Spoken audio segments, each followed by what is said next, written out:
Olá pessoal, eu sou o professor Dave Oliveira. Esta é mais uma de nossas videoaulas do curso de Introdução à Computação Científica da pós-graduação lá de Ciência Modelagem e Ciência e Tecnologia. Hoje a gente vai tratar de algumas aplicações no contexto de estatística do uso do Python e de qualquer linguagem de programação em si, né? Uma vez que estaremos tratando de algoritmos.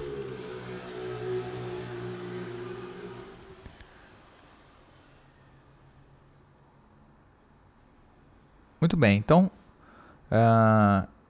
nosso sumário da nossa videoaula de hoje, a gente vai tratar um pouquinho de estatística, o contexto de estatística que a gente vai utilizar para aplicar a implementação de um algoritmo. Especificamente dentro da estatística, a gente vai trabalhar com o chamado estimador de máxima verossimilhança, no caso, a busca da estimativa de máxima verossimilhança via a aplicação de um algoritmo que vai ser implementado, no nosso caso, em Python. E, por fim, a gente vai ver a parte operacional usando o Colab, a implementação desse algoritmo que a gente vai aplicar aqui nesse contexto do estimador de máxima verossimilhança. Muito bem, então qual que é a ideia? O quadro geral é o seguinte: geralmente, quando a gente está trabalhando com estatística, o universo principalmente de inferência estatística, a gente tem o que a gente chama de uma variável que a gente está interessado em estudar. Uma variável que pode ser elencada numa determinada população. E quando digo variável elencada na população, a população significa que eu tenho um conjunto de elementos sob estudo. Desse conjunto de elementos, a gente vai supor que esta variável de interesse, ela tem uma distribuição de probabilidade, né? No nosso caso, a gente vai admitir que x segue uma distribuição de probabilidade, ou seja, uma função, pode ser uma função densidade ou massa, ou alguma função acumulada que informe a natureza dessa distribuição. A maioria dos casos, a gente tem diferentes cenários da caracterização dessa população. Na maioria dos casos que a gente trata, a população é considerada infinita. Então, tem infinitos elementos associados a ela e, portanto, vamos ter variáveis de interesse, ou no caso, variáveis aleatórias, né, que vão ser aqui definidas com um conjunto de valores infinitos associados às mesmas. Muito bem, então essa f, na verdade, ela vai informar sobre a função, é uma função na qual a gente pode informar, a gente tem uma informação sobre probabilidade associada a essa variável definida em estudo. Pode ser uma função massa, uma função densidade ou uma função acumulada. Então, todas essas três funções, na verdade, as duas primeiras e o caso, a segunda, elas informam sobre, elas têm uma informação apresentada sobre a natureza das probabilidades sobre essa variável x de interesse. Então, a partir dessa função densidade, por exemplo, se tomarmos a função densidade, a gente pode calcular a probabilidade de valores em x. Né? No caso específico, univariado, considerando que essa variável é univariada, uma integral sobre um domínio específico A, que a gente vai considerar como um evento A em x, que vai gerar essa probabilidade. Muito bem, então, tendo só para fazer uma ilustração desse cenário de população, vamos imaginar o seguinte: eu tenho uma variável que é de interesse populacional, no contexto, nesse caso, a população é elementos de habitantes, e uma variável de interesse é a idade. Veja que a idade tem uma aplicação, tem um significado para algumas aplicações práticas muito importante, do tipo impactos na saúde. Então, a distribuição das idades ao longo dos indivíduos da população vai nos apresentar um padrão da população, se a população é mais envelhecida, se existem um percentual específico numa zona de atendimento com mais cuidado, seja a infância, até a idade adulta e assim por diante. Então, impactos na saúde, impactos sociais, questões associadas à saúde e educação, né, com comunidades específicas que são atendidas a depender da sua faixa etária, e a previdência, né, que talvez é o que seja mais visível, uma vez que atende a população, na questão dos pensionistas, né, e aposentados e eventualmente elementos que estejam com aposentadoria por algum tipo de invalidez. Mas todos eles, né, nesse caso, têm a idade é uma variável muito importante nesse estudo dessas aplicações específicas. Então, vamos tomar, nesse caso, a idade como sendo uma variável e a população nossa de todos os brasileiros. Claro que a população aqui é uma população limitada, mas como tem muitos elementos da população, né, cerca de mais de 200 milhões de habitantes, a gente pode considerar um modelo adequado, um modelo, por exemplo, que a variável aleatória x seja modelada de maneira contínua. Então, um exemplo de estudos que fazem a investigação sobre esta população e, vamos dizer, sobre a distribuição de probabilidades sobre essa população, são estudos censitários. Claro, tem várias limitações, né? O estudo censitário é de um momento específico, né? Mas a gente pode dizer que ele levanta a respeito da distribuição, que seria a distribuição de probabilidade exata das idades referentes à população. Então, nesse caso aqui, eu tenho um quadro que mostra um quadro ilustrando a pirâmide etária associada ao censo de 2022, realizado no Brasil, e com os respectivos percentuais de população em cada faixa etária. Então, o primeiro que de 0 a 4 anos, de 5 a 9 e assim por diante.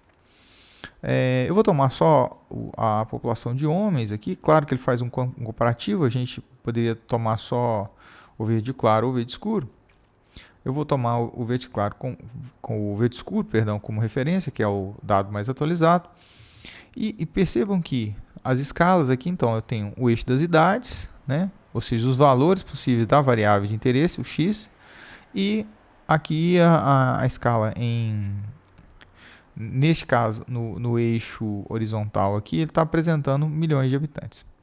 Então, na verdade, como habitualmente a gente olha para esse gráfico, em termos de probabilidade, é o contrário. Ao invés de, né, tomados os milhões de habitantes, né, em cada classe, e os valores da variável de interesse, no caso a variável idade.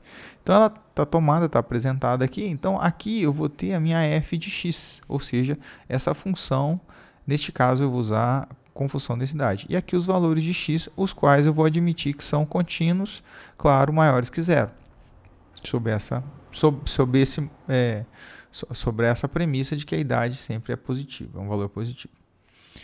Então, o que a gente vai ter é um modelo, uma função específica de probabilidade, a partir da qual, né, para os valores de x da variável x, a partir da qual eu posso calcular probabilidades sobre determinados valores de x. Um exemplo vamos supor que eu esteja interessado em um evento associado a potenciais aposentados na minha população, percentual de aposentados. A gente sabe que, por regra, a gente tem uma idade mínima para aposentadoria, que é 65 anos.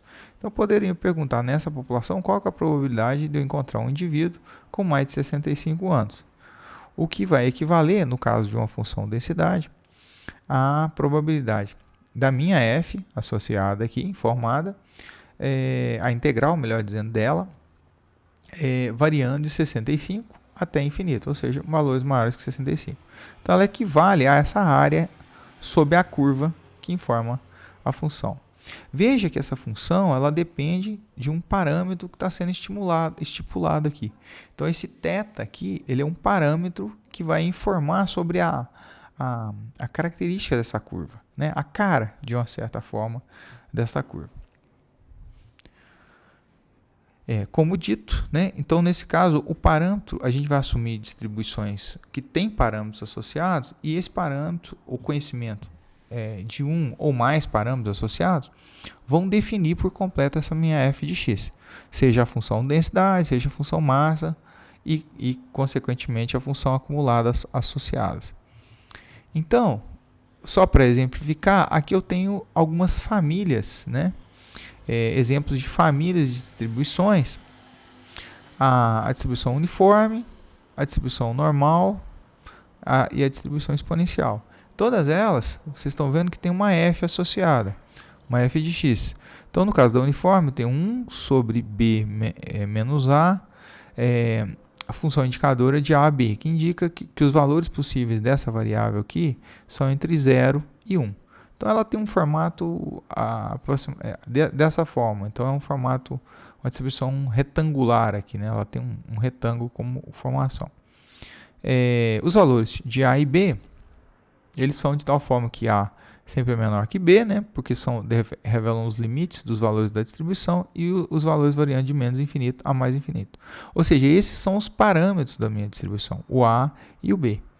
E o valor de x, neste caso, é o valor da variável sob interesse. Veja que nesse caso dessa função uniforme,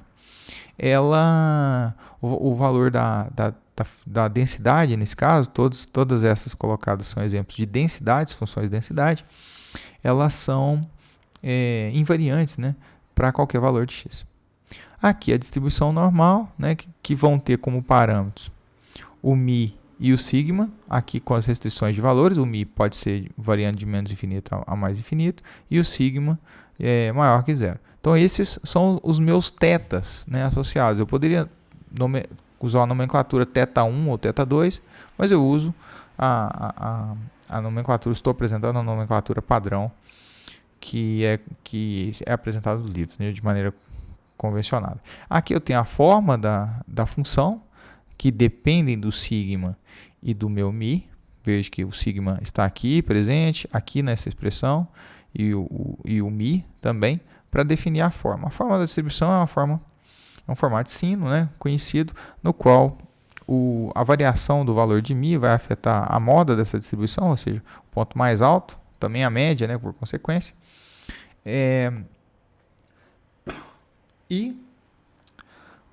A variação de sigma vai afetar o grau de achatamento da distribuição. Ela vai ficar mais aplanada ou mais concentrada sobre o ponto próximo do ponto μ, nesse caso aqui.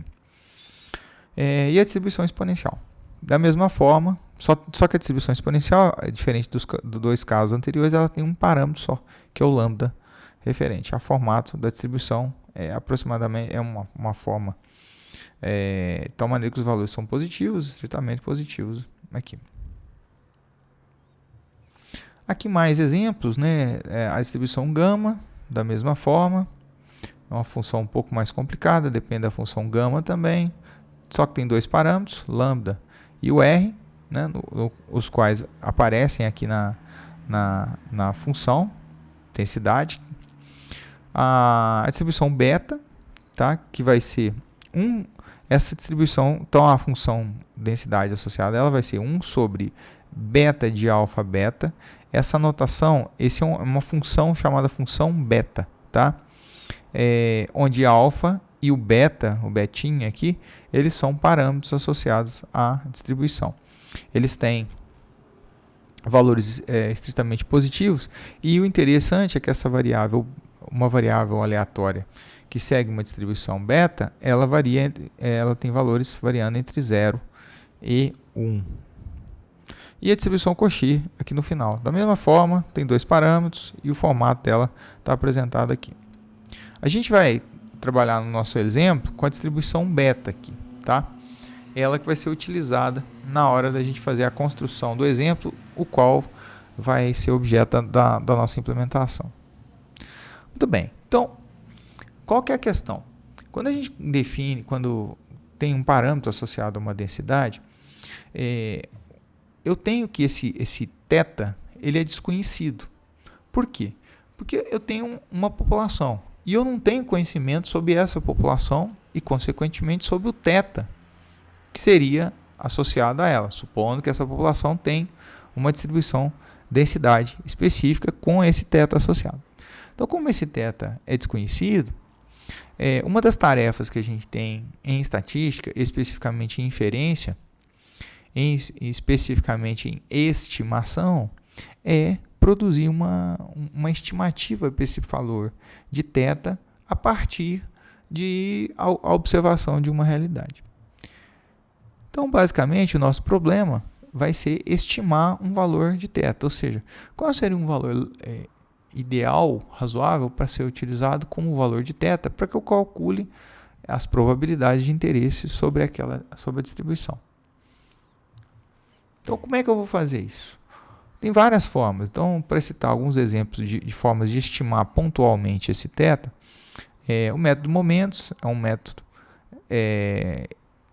também utilizado. O método de Bayes também é um método utilizado, né? Ou a inferência bayesiana, no contexto específico, o estimador de Bayes, né? Para fazer essa estimativa que a gente chama de estimativa pontual. E o método da máxima verossimilhança, que é o que a gente vai atacar aqui na nossa videoaula. Então, é esse método que a gente vai utilizar para, a partir de uma função densidade, que está associada a uma população, né, e, consequentemente, uma variável de interesse, como é que eu vou estimar o meu θ associado. Claro que tem vários outros métodos, né, e vários outros problemas associados à inferência de maneira geral, mas a gente vai focar aqui no problema de estimação e, em específico, no método da máxima verossimilhança. Muito bem, então qual que é a ideia do processo de estimação? A ideia é que eu tenho essa população e eu vou assumir que essa variável de interesse tem uma distribuição, no caso paramétrica, ou seja, que vai obedecer uma função específica, densidade, e cujo θ vai, digamos, modular ou vai mudar a forma dessa f.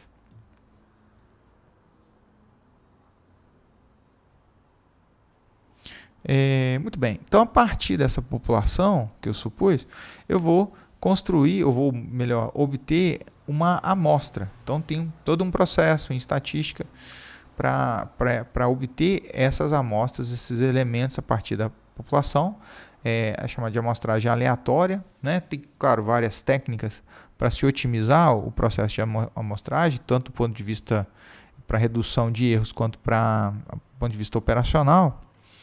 E a partir dessa amostragem, dos elementos dessa população, eu vou obter dados que vão ser observados nos elementos que foram elencados nessa amostra. Então, a ideia é o seguinte, no contexto da máxima verossimilhança. Eu não vou entrar em detalhes, tá? Porque isso exigiria toda uma... Inclusive, tem disciplinas de inferência que são dedicadas, partes específicas das disciplinas de inferência que são dedicadas ao estudo do método em si. Mas a ideia eu vou buscar uma forma de medir a compatibilidade do meu conjunto, do meu valor paramétrico que eu estou propondo, que eu, em hipótese, eu estou assumindo para a minha população, com os dados. Então, eu vou tentar fazer essa... Se eu chutasse um valor paramétrico para a minha população, qual seria a compatibilidade desse valor do parâmetro com os dados que eu observei, supondo que a minha variável de interesse tenha uma distribuição de probabilidade f governada por esse parâmetro. Bem, para fazer, então eu vou usar um exemplo aqui, utilizando a distribuição exponencial, que foi apresentada lá atrás. Eu só fiz uma alteração na nomenclatura do parâmetro, então eu vou chamar ele de θ. Então eu vou assumir que a minha função, minha variável de interesse tem uma distribuição exponencial com parametrização θ. Esse θ é desconhecido. A minha f de x aqui é θ e elevado a menos θ x. Lembre-se que os valores possíveis de x e de θ são positivos. Muito bem. Então, por exemplo, a partir para a gente ilustrar essa ideia de compatibilidade, a partir dos dados que eu obtive, eu poderia produzir um estudo descritivo com os valores dessa variável de interesse e uma distribuição de frequência apresentada. Eu fiz um histograma que vai apresentar quais foram os valores observados ou as frequências observadas de classes de valores propostos, né, a partir da construção do seu histograma, e uma frequência relativa associada aos mesmos. Então aqui eu vou ter a distribuição de probabilidade empírica, subentende-se aqui, dos dados, tá, que eu amostrei. Então, para exemplificar, eu poderia propor dois valores paramétricos para θ. Então, por exemplo, considerando a exponencial, o θ igual a 3 e o θ igual a meio. E eu vou obter essas duas formas, a forma A, apresentada no gráfico aqui, na parte A, e a forma B, apresentada no gráfico aqui em B. Percebam que se eu avaliar a distribuição de frequência obtida dos dados e olhar para os gráficos, eu vou ver que tem uma maior compatibilidade desse primeiro, da distribuição de frequência apresentada, com o segundo cenário, o cenário B. Então, essa é a pergunta que eu vou fazer. Qual a maior compatibilidade? É os dados que eu obtive versus o cenário A ou o cenário B? Como dito, o cenário B parece ser o mais compatível com meus dados observados. Então, veja que aqui eu fiz uma avaliação intuitiva a partir do gráfico que foi produzido, da função densidade que eu produzi e da distribuição de frequência que é obtida a partir de dados reais. Então, eu fiz essa avaliação intuitiva dessa compatibilidade. O que a gente vai fazer é produzir uma função que gradua que mede essa compatibilidade. Então, a pergunta que fica é como vou fazer a aferição dessa compatibilidade? Como que eu vou medir essa compatibilidade? Então, a forma que a gente vai usar é uma chamada função de verossimilhança. Tá? Eu vou chamar ela de L, tá? Por conta do termo em inglês likelihood. Então, a função de verossimilhança, o que ela vai ser? Ela vai ser dada pelo produtório do I variando de 1 até N, onde esse I aqui refere-se aos dados que você amostrou. Então, elemento 1, né, o valor de x medido do elemento 1, valor de x do elemento 2, até o valor de x do elemento N da sua amostra. Então, ele vai ser o produtório de variando de 1 até N, de quem? De f de x, onde f é a sua função densidade que você está propondo, do xi observado. Veja então que os valores de x, como eles foram observados a partir da amostra, eles são conhecidos, dado o seu θ. Então, o que vai acontecer? Antes, na função densidade, eu tinha que a minha variável era o x e o meu θ era um valor constante conhecido. Agora eu vou inverter. Na função de verossimilhança, eu vou considerar que o meu θ é a sua variável desta função, ou seja, a componente que varia, e os valores dos dados observados, nesse caso, traduzidos em cada um dos x's, que vão estar figurando na f aqui no produtório consequentemente, eles vão ser dados, você vai conhecer os valores deles. Uma função análoga para a questão de facilitação é a função de log verossimilhança, que, como o próprio nome diz, é a aplicação do ln, do logaritmo, da função de verossimilhança, com a mesma condição. Então, os dados são conhecidos, né? E o seu θ vai ser variável aqui. Por propriedade, né, logarítmica, eu vou ter que isso aqui vai equivaler ao somatório de 1 variando até n do ln da função densidade. Existe uma justificativa teórica por conta da construção dessa função. Eu vou omitir, tá? Tem questões de dependência associada a variáveis aleatórias que vai entrar nessa justificativa, mas eu não vou discutir ela nesta videoaula. Para quem estiver interessado, tem algumas videoaulas do curso de probabilidade. Não vai tratar especificamente de função de verossimilhança, né, e da construção da função de verossimilhança, mas vai dar uma base uma base principalmente quando se trata de dependência de variáveis aleatórias. Então é a função log verossimilhança que acaba sendo a nossa função de interesse, a função que a gente vai usar para medir essa compatibilidade. Muito bem, então, se a gente voltar ao nosso exemplo da exponencial, eu vou assumir que o conjunto de valores amostrados aqui, para esse exemplo, foram 1, 3 e 2, ou seja, eu elenquei a partir da minha população, sorteei, ou fiz uma amostra aleatória de 3 elementos, o qual o primeiro forneceu uma medida 1, o segundo forneceu uma medida 3 e o terceiro forneceu uma medida 2 para a variável de interesse que você está estudando. Eu estou apresentando aqui a notação do conjunto como sendo x com a barrinha aqui para indicar que são múltiplos valores, os valores referentes a toda a amostra, aos elementos da amostra.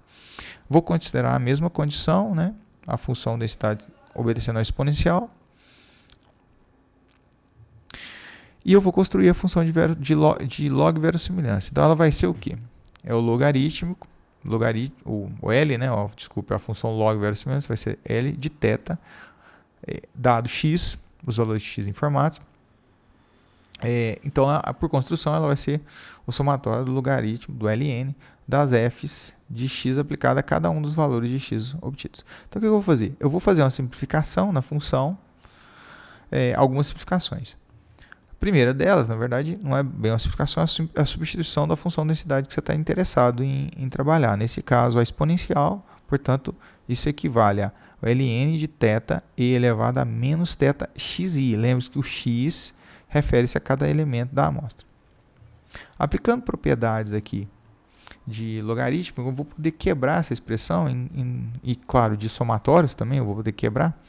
Eu vou poder quebrar essa expressão em dois logaritmos, o ln de θ mais o somatório do ln de e elevado a menos θ xi. Simplesmente pela questão do produto, logaritmo da soma, logaritmo do produto, soma os logaritmos. E, claro, o somatório aqui, usando a propriedade de somatório, eu vou estender a mesma condição. Perceba que esse primeiro termo, o ln de θ, ele é um valor constante. Constante por quê? Ele é um valor independente do somatório. Portanto, eu vou poder aplicar a propriedade de somatório aqui. Reduzi-lo a n vezes ln de θ. Aqui o ln também poderá ser aplicado nessa expressão. Veja que tem uma exponencial, o que vai reduzir ao termo θ xi aqui. Então, o primeiro aplicando a propriedade somatória, como dito, e o segundo eu vou aplicar a propriedade do ln aqui, e a da exponencial, sendo função inversa. O sinal negativo vai fora aqui da expressão e o θ pode sair fora da expressão do somatório. Veja que o xi continua aqui fixo, ele não pode sair porque, fixo digo, ele continua dentro do somatório porque o somatório depende de i. E a variável x também. Então, com isso, a gente chega a uma forma simplificada da função de log verossimilhança para esse cenário, onde a minha função é uma função exponencial. Bem, considerando aqui que o meu tamanho da minha amostra é 3 e o somatório dos valores de x são conhecidos, eu posso reduzir essa expressão mais ainda. O somatório de xi é igual a 6 e o n meu é igual a 3. Então, eu posso reduzir essa função de log verossimilhança a um L de θ igual a 3 ln de θ menos 6θ. Essa função, se eu plotar ela vai dar essa figura aqui, essa relação gráfica, onde aqui eu tenho os valores de θ, os possíveis, aqui o gráfico está variando de 0 a 3.4, no universo, que a gente está só observando o gráfico da escala, e aqui de 0 a menos 20 tomados. Então, com isso eu tenho essa função produzida. É sob ela que a gente vai trabalhar aqui. Então, o que é o estimador de máxima verossimilhança dessa função? O estimador de máxima verossimilhança vai ser o ponto θ, que refere-se, que maximiza esta função. Então, é o ponto θ, o valor de θ, um θ específico que vai maximizar essa função. Como obter? Bem, a gente tem instrumentos no cálculo que permitem a gente otimizar funções, ou seja, maximizar funções obtidas.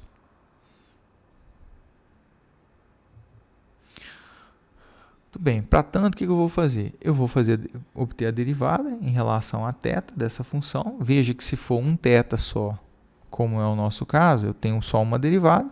Se eu tenho vários θs, ou seja, um vetor de θs, né, ou vários parâmetros, eu vou obter um conjunto de derivadas parciais. Muito bem, resolvendo a minha equação associada, eu vou ter, né, calculando a derivada dessa expressão, eu vou ter 3 sobre θ, né, derivada de ln 1 sobre θ, menos 6 aqui associado, igual a zero.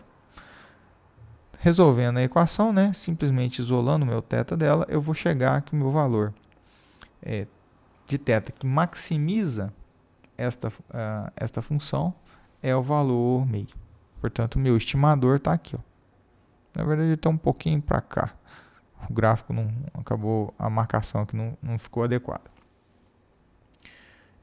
Mas, enfim. Então, o valor que eu obtive é o valor que maximiza a minha função de verossimilhança ou de log verossimilhança associada àqueles dados que foram obtidos. Muito bem. E se a função de log verossimilhança tiver vários parâmetros? Eu mostrei alguns exemplos de funções densidades que tem 2 parâmetros lá, numa parte anterior do vídeo. Bem, o que vai acontecer é que eu vou produzir uma função de log verossimilhança que vai ser multivariada. Né? Ela vai depender de vários θs. Né? Ela vai ter uma superfície, claro que eu estou considerando uma multidimensão aqui, né? Nesse caso, k parâmetros associados, portanto k dimensões, e a log verossimilhança associada. Vou ter uma superfície aqui construída nesse espaço aqui, e o meu estimador de máxima verossimilhança vai ser o ponto que maximiza esta superfície, né? O ponto, nesse caso, θ1, θ2, até θk, que maximizam. Veja que o meu estimador, eu estou identificando ele com um chapéu aqui, né? Para identificar a notação, que esse é o valor, né? No caso, se for uma forma fechada, a gente chama geralmente de estimador. Se a gente está trabalhando com um valor, a gente chama de estimativa.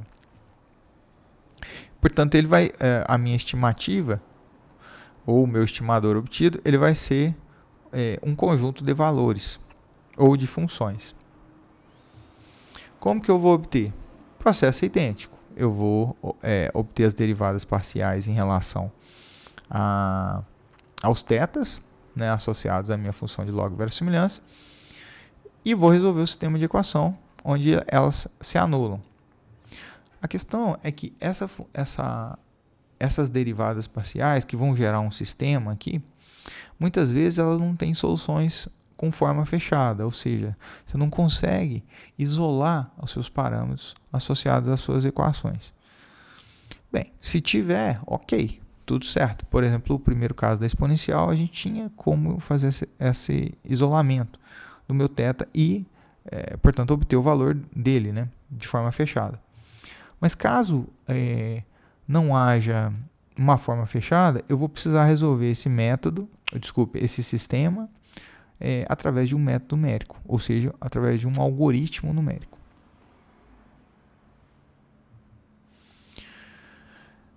A utilização, eu posso fazer de vários algoritmos, né? Esse vai ser um algoritmo para resolver sistemas de equação.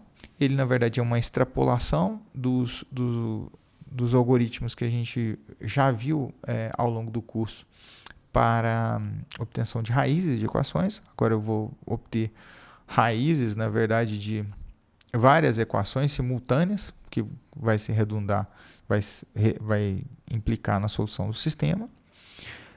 Eu tenho vários métodos, tá, para trabalhar com sistemas de equações não lineares que vai ser os casos, quando se aplica os métodos numéricos.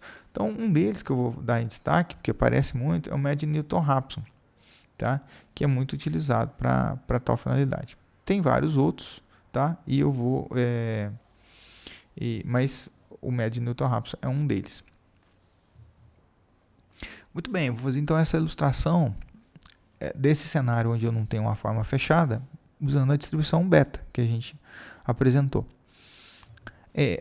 Aqui, novamente, focando na distribuição beta, então a gente vai ter aqui um conjunto de parâmetros que vão ser dois aqui, nesse caso, o alfa e o beta. Os valores possíveis deles são valores maiores que zero, tá? Então eu vou dizer que o meu vetor paramétrico aqui, ou no caso o vetor com os tetas, o vetor de tetas, vão ter dois valores. O valor da minha variável aleatória aqui vai estar restrito entre 0 e 1. Então, dependendo da aplicação, essa vai ser a medida que você vai obter dos elementos da sua população. Veja que aqui são valores entre 0 e 1, portanto é um intervalo. Então os valores de x possíveis é qualquer valor entre 0 e 1. Aqui a função densidade, lembrando que a gente tinha visto na forma de beta, né? Aqui eu estou mostrando as funções gama, tá? Porque eu tenho que a gama de alfa, gama de beta, dividido por gama de alfa mais beta, é igual a essa função beta, como apresentado lá no início, quando discutido sobre as famílias de distribuições de densidade. E aqui, por fim, a minha função densidade, propriamente dita. Então, ela vai ser a beta de alfa beta, ou simplesmente gama de alfa beta sobre gama de alfa vezes gama de beta, vezes x elevado a alfa menos 1, vezes 1 menos x elevado a beta menos 1. Então, essa é a função densidade. Lembrando que os valores de x variam entre 0 e 1. Muito bem, então vamos ter a função log verossimilhança associada. Então, lembre-se que tem dois parâmetros, né? Aqui alfa e beta, e um conjunto de dados associado. Então, trabalhando a função log verossimilhança, eu vou ter, ela vai ser igual ao ln, né? Eu estou construindo ela já ainda não no somatório, né? Ela vai ser o ln do produtório da função densidade aplicada a cada valor referente à sua amostra observada.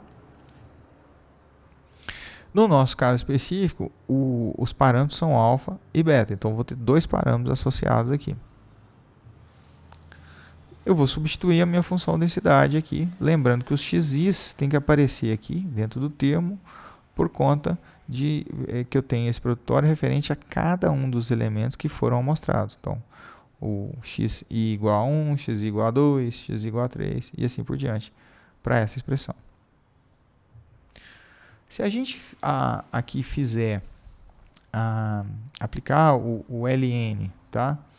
Respectivas propriedades, né, do produtório aqui, usando as potências, eu vou reduzir a minha expressão, que agora, né, o meu vetor paramétrico vai depender de alfa e de beta, são dois parâmetros, e considerando os valores de x dados, né, que estão observados, então eu vou reduzir a minha expressão a essa expressão aqui, ó. Então, vai ser n vezes ln de alfa, de gama, né, a função gama, de alfa mais beta, menos n ln de gama de alfa, menos n ln de gama de alfa. Aqui tem um erro nessa expressão, gente. Aqui é gama de beta, tá? Gama de beta mais alfa menos 1 somatório de ln x de xi mais beta menos 1 somatório de ln 1 menos xi. Então, lembrando, tem um erro aqui nessa expressão, aqui o gama é de beta, tá? Muito bem. Então, com isso, eu obtenho a função log verossimilhança, que vai depender dos dados, vão basicamente estar inseridos aqui, ó, nos xis, que vão aparecer na expressão, e dos alfas e dos betas, que vão aparecer ao longo da expressão aqui, nos dois fatores dos somatórios e nos ln's aqui, dos gamas de cada um deles. Então, vamos pegar uma aplicação, tá? Eu vou considerar um cenário que é o seguinte, vou pensar que a minha população é o conjunto de vídeos do YouTube, no caso específico, vídeos do tipo short, que é um vídeo curto. Então, esse vídeo curto, são vídeos geralmente 60 segundos. A minha variável, ela vai tentar indicar o quão interessado o usuário está nos vídeos que lhes são apresentados. Portanto, eu vou fazer o seguinte, eu vou tomar o tempo de visualização que o usuário faz do vídeo, dividido por 60. Fosse uma fração, né, do vídeo, sobre 60 segundos, que é o tempo máximo. Portanto, essa medida ela vai dar um valor entre 0 e 1. Tá? Lembre-se que o tempo máximo de visualização vai ser 60 segundos. E eu vou assumir que esse tempo de visualização tem uma distribuição beta. Ou seja, essa população aqui é governada por essa função densidade de probabilidade. Desculpe, a população, a variável de interesse sobre essa população vai ter uma distribuição beta.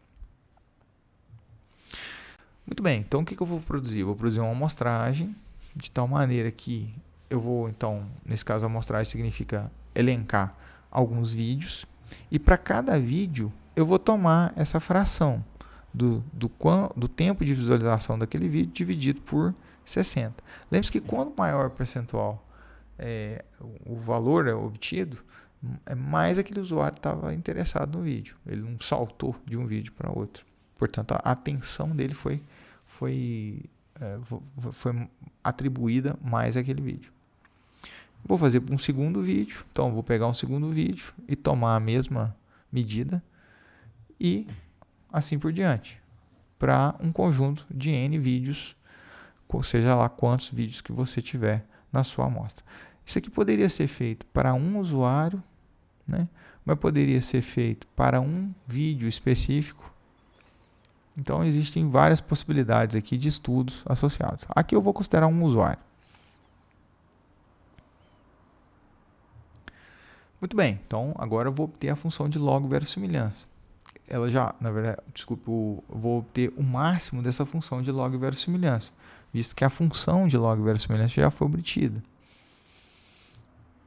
Então, como que eu vou fazer? A primeira coisa, eu preciso calcular as derivadas parciais em relação aos tetas, que no nosso caso são alfa e são beta, e é beta. Então, eu vou calcular a derivada parcial da minha função log verossimilhança obtida em relação a alfa. Veja que a função log verossimilhança, né, é de alfa e de beta.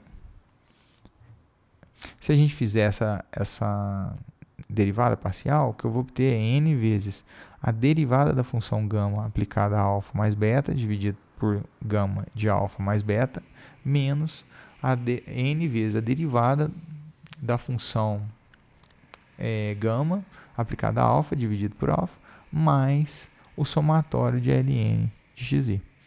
Então, essa aqui vai ser, se eu pegar aquela expressão que eu obtive nos slides anteriores, a ln, e derivar em relação ao alfa, eu vou obter esse resultado. Assim como se eu derivar em relação a beta, eu vou obter um resultado muito bem parecido em estrutura, né? N vezes a função gama, a derivada da função gama de alfa mais beta dividido pelo gama de alfa mais beta, menos o ln de gama, da derivada de gama beta, dividido por gama de beta, mais o somatório do ln de 1 menos xi. Importante lembrar, né, então, que no slide anterior a gente tinha um probleminha na função de log verossimilhança. Então, ao corrigir, vocês vão obter esses resultados da derivada. O que eu recomendo fazer é obter esses resultados para certificá-los. Bem, essa razão aqui a gente vai chamar de uma função de gama, tá? Essa razão para os dois casos, os quatro nesse caso, considerando as duas equações.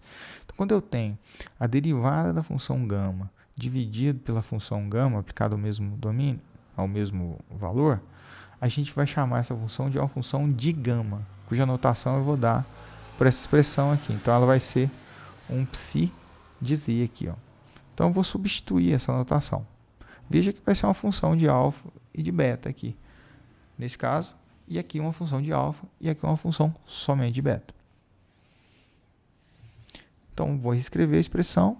Portanto, as minhas equações de derivada parcial obtida foram as duas.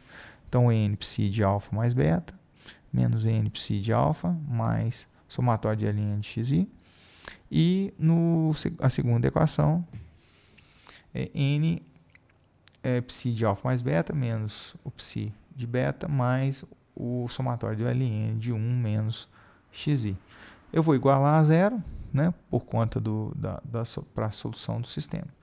Isso aqui vai gerar um sistema de equações, de duas equações, os quais as incógnitas de interesse são alfa e beta, que estão aparecendo aqui na expressão aqui, aqui, aqui, né, e aqui. O ponto é que esse sistema é não linear, mais que não linear, né? O sistema transcendente, porque depende das funções psi aqui, ou da função psi colocada. Portanto, não tem uma forma fechada. Então, se eu quiser obter uma estimativa dos valores de alfa e de beta, aqui, que via o método de máxima verossimilhança, que maximizam a função de máxima verossimilhança, no nosso caso, os pontos alfa e beta aqui, que resolvem esse sistema, eu vou ter que usar de um método numérico. Ok, para fazer essa aplicação do método ilustrar o método numérico, eu vou fazer o seguinte. Eu vou chamar essa expressão aqui, ó, eu vou colocar ela como uma função de alfa e de beta. Eu vou chamar ela de G1, tá? O trecho em verde, e ela depende de alfa e de beta. Lembre-se que os x a gente está assumindo como valores dados. E a segunda expressão, ela depende de alfa e de beta também, mas é uma segunda equação, né? Uma equação diferente. E se eu chamar esse trecho em rosa de uma função de alfa e beta, é uma função diferente por conta desse segundo termo aqui, ó, né? O primeiro termo é igual, o terceiro termo, claro, é igual, é diferente também, no caso embora dependam de x, eles são termos diferentes, mas aqui também é diferente, principalmente no contexto do alfa e do beta. Então, eu vou reescrever isso aqui como sendo uma transformação G com duas funções, a G1 de alfa beta, ou seja, essa função aqui eu vou reescrever como sendo uma G1 de alfa beta, igual a zero, né, que é o meu objetivo, e a G2, que é a segunda expressão, de alfa beta igualada a zero. Muito bem. Portanto, eu tenho que resolver esse sistema aqui onde tem a G1 e G2 envolvidas. Que basicamente vai pegar essa G1, essa G2, descrever elas na superfície, e o meu objetivo é obter esse ponto, né? O estimador de máxima verossimilhança vai ser esse pontinho aqui, onde as duas superfícies aqui cruzam o eixo X, desculpe, o plano alfa beta simultaneamente. Então, a minha solução vai exigir a aplicação de um método numérico para tanto. O ponto é que o método numérico que eu vou aplicar, ele necessita do jacobiano da transformação G, né? Que é uma sequência de derivadas, a matriz de derivadas parciais dessa transformação em relação a alfa e beta. Então, para o método, aplicar o meu método numérico nesse contexto, eu vou precisar desse jacobiano de transformação. Então, para tanto, lembre-se que o jacobiano, né, a gente vê em cálculo, ele vai ser a matriz de derivadas parciais dessa transformação aqui. Então, eu vou ter a derivada de G1 em relação a alfa, G1 em relação a beta, G2 em relação a alfa e G2 em relação a beta. Se obtido, né, eu vou chegar com ao resultado que o meu jacobiano vai ser o psi a derivada da função psi em relação a derivada da função psi aplicada a alfa menos a derivada da função psi de alfa mais beta, aqui menos a derivada de psi de alfa mais beta, aqui é a mesma coisa, e aqui a derivada de psi aplicada a beta menos a derivada de psi de alfa mais beta. Então, eu vou ter esses 4 termos aqui. Essa função, quando eu tenho a derivada de psi, ou seja, da função de gama, eu vou ter uma função chamada trigama, tá? Essa função trigama, ela está disponível, inclusive tem funções chamadas poligama no Python e em outras linguagens, que vão apresentar a derivada desta função gama obtida, né? Nesse caso aqui da de gama. Então essas funções a gente tem condições de fazer o cálculo desses valores.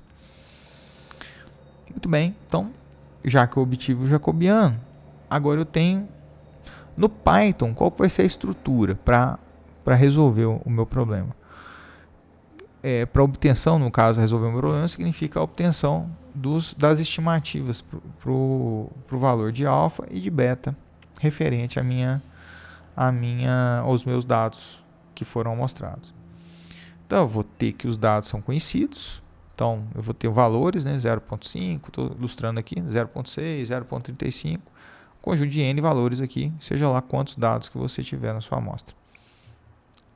Vou ter a transformação, no nosso caso, o G1 e o G2, de alfa e de beta, e o jacobiano da transformação, tá, obtidos.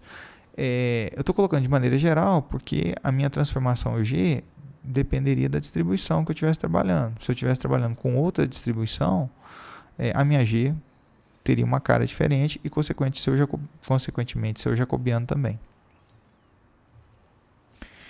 Eu vou usar uma biblioteca do Python, nesse caso, que é a SciPy. Tá? Na SciPy tem vários métodos de algoritmos numéricos para várias finalidades.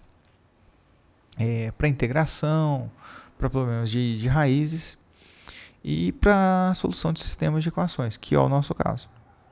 Eu vou usar uma função em particular que é a optimize.root, que é um algoritmo numérico, tem vários métodos diferentes que podem ser utilizados, né? Ele apresenta várias formas diferentes para obter o resultado da raiz desse sistema, mas ele recebe como argumento a transformação, nesse caso o G, a transformação G que você postulou, né, da qual você quer anular e consequentemente obter os valores de alfa e beta respectivos. O θ0, que é um chute inicial, nesse caso do alfa e do beta, e o jacobiano da transformação, que ele exige. Então, reforçando, esse valor aqui é um chute inicial. Veja que como é um algoritmo numérico, ele trabalha com um valor inicial chutado e produz uma solução de maneira iterativa que vai se aproximar à raiz do sistema, né, ou melhor dizendo, o valor que resolve o sistema, neste caso as duas coordenadas de alfa e beta. Muito bem, então vamos trabalhar com o Colab, né? No Drive está disponível para vocês o código 9, tá? No qual eu tenho exatamente a implementação desse exemplo que foi apresentado.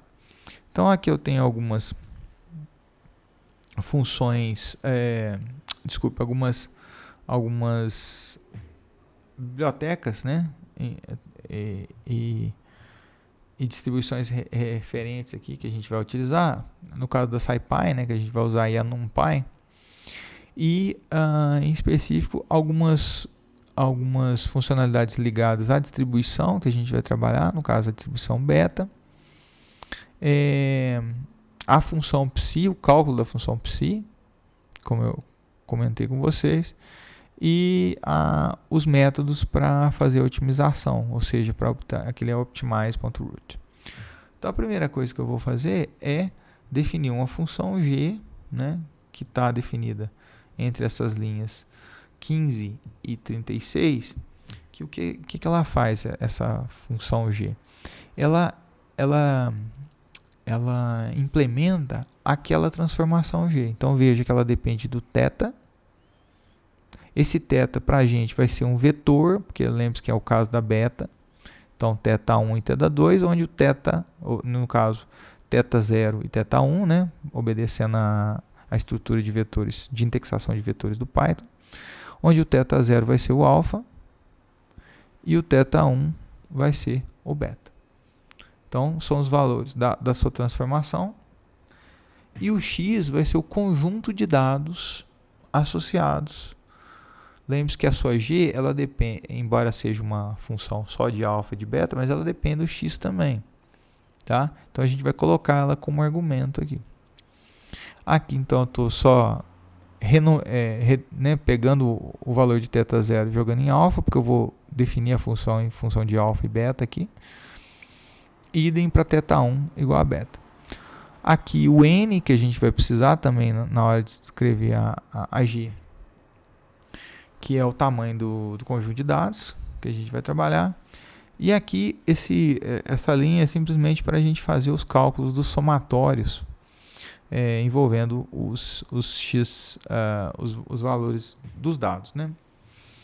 Aqui, então, na linha 27, a partir da linha 28, o que eu estou fazendo é criando os termos referentes a G1 e a G2. Veja que o G aqui eu estou colocando as duas funções.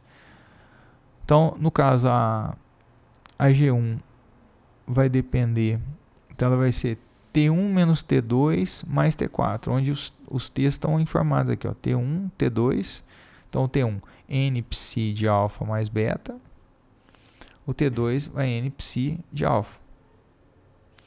E o T4, o somatório do log dos valores de x. O segundo termo vai ser o T1 menos T3 mais T5. Então, T1, o primeiro termo aqui, que já estava calculado, menos T3. T3 é o psi, né, o N psi de beta. E o T5 mais T5, que é o somatório do NP, do logaritmo de esse 1 aqui vai ser o vetor de 1 para representar, para fazer a conta do somatório referente ao último termo da função log verossimilhança e menos x. Então ele vai fazer esse termo. E aí eu vou obter os dois valores para a transformação g. Veja que aqui é a g só. Então ainda não estou pensando ainda em sistema, estou propondo a transformação g, que depende dos dados que eu tenho que colocar e de G1 e de θ1 e θ2.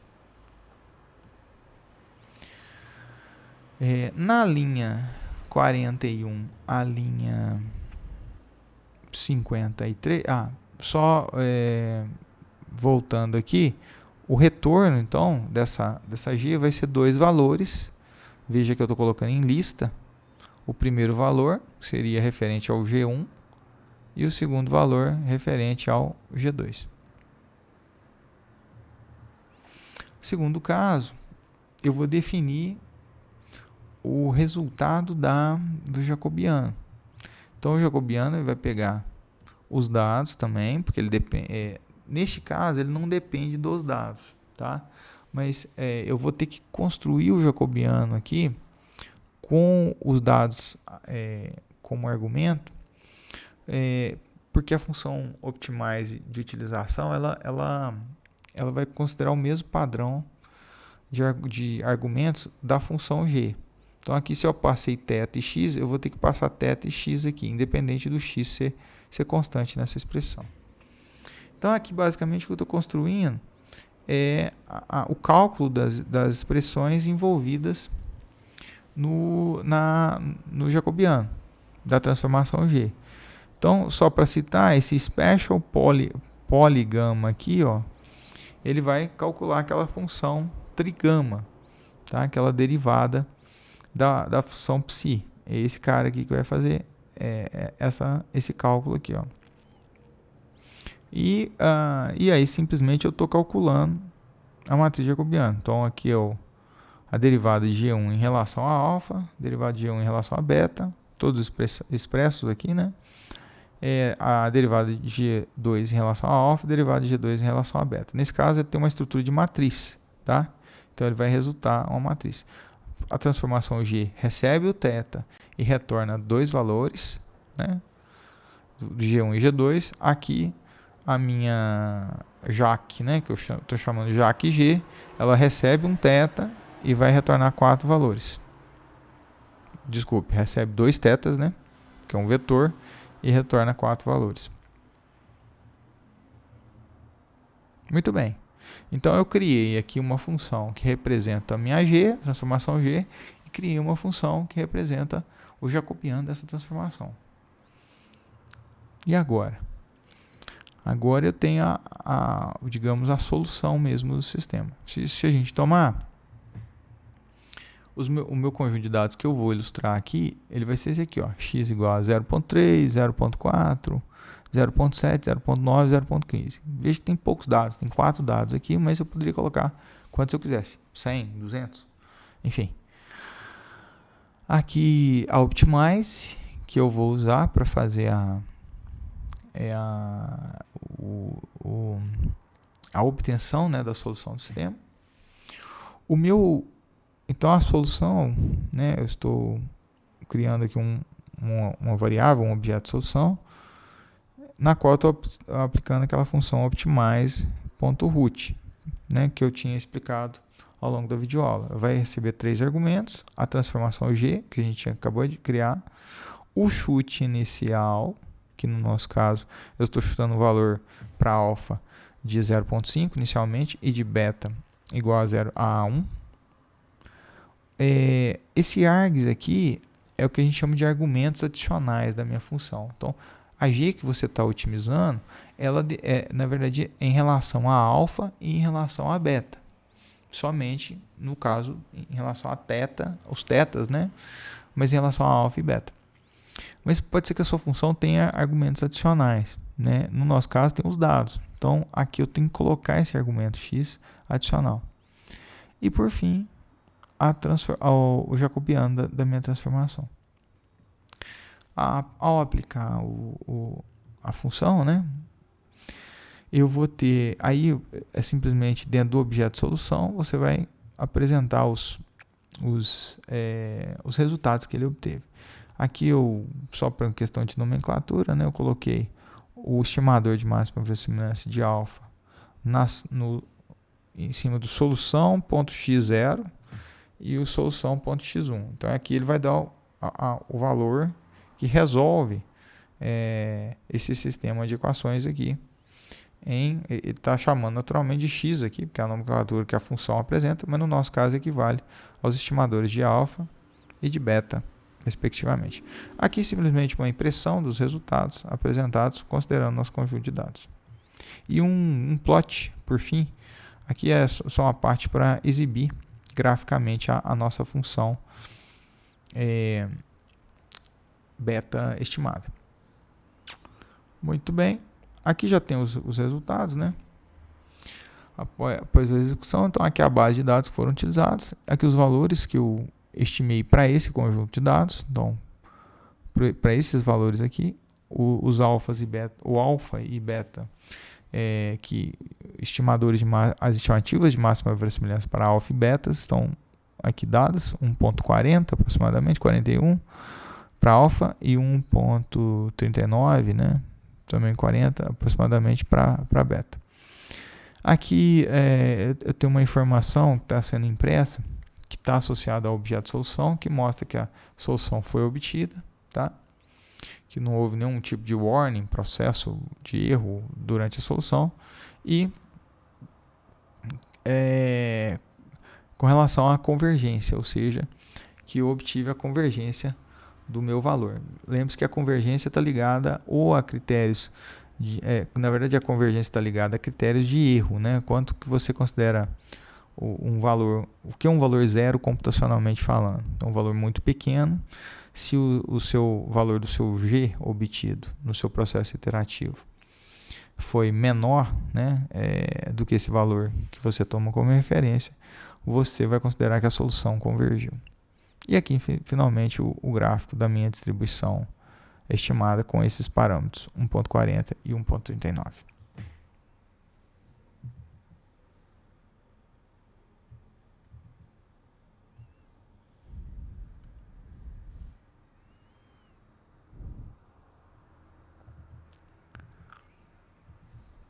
Muito bem.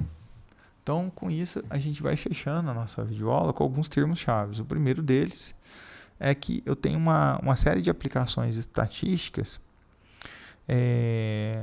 de algoritmos, de maneira geral, e em particular, que possam ser implementados em Python. A que a gente viu durante a nossa videoaula são a parte de estimador de máxima verossimilhança, nesse caso, a obtenção de estimativa de máxima verossimilhança via algoritmos numéricos, né, porque exige a parte computacional ser implementada. E vimos para um caso muito específico, veja para a distribuição beta, mas isso aqui poderia trabalhar com outra distribuição qualquer. E no contexto de aplicação de algoritmos numéricos, no caso específico para a resolução de sistemas de equação. Foco nas atividades, porque elas vão ajudar vocês a fixar os conhecimentos aqui apresentados durante a videoaula. Ok? Com isso a gente finaliza a nossa videoaula e vejo vocês numa próxima.